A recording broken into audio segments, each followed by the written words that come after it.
This is the Defib Safe 2 AED cabinet, or the DS2 AED cabinet. It's made of plastic, very, very strong plastic, and it's a very visual unit. There's a lot of these you'll see out and about with AEDs in. Looking on the outside, on the sides you've got the signs to identify its defibrillator, so do you on the top. Front you've got a clear window so you can actually look straight through and see the AED without having to unlock it, so you can see that it's functioning correctly and there's no warnings on the AED itself. Also down here there's key instructions on how to use it, and then what we've got on here also is a key lock system.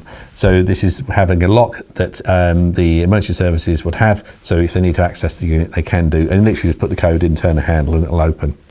In addition to that, you've got the operating instructions on how to actually use the AED unit, and it's very important that you do read those cover to cover before you put it up. Some very useful information. You've also got a plug to actually put on the end of the cable because it just comes unwired.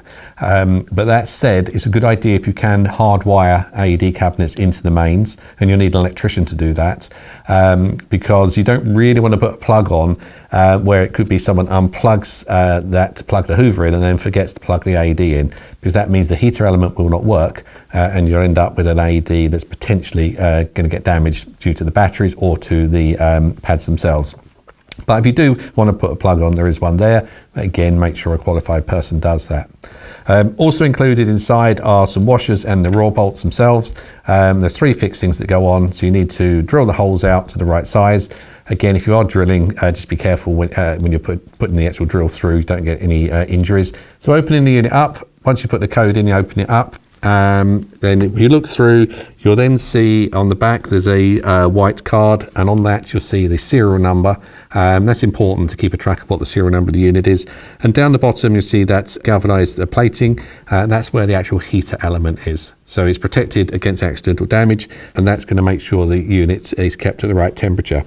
You can easily hook up the AED into the unit, and this one does have enough room in it should you want to put anything else. So if you want to also put a bleed kit inside, you can do. It will also have room for the AED prep kit, and this cabinet will fit any AED on the market.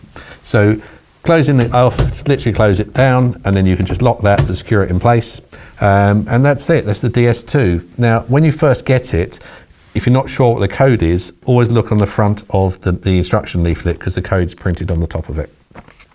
But generally this unit, a very, very good AED unit, and a lot more space in it than some other AED cabinets on the market.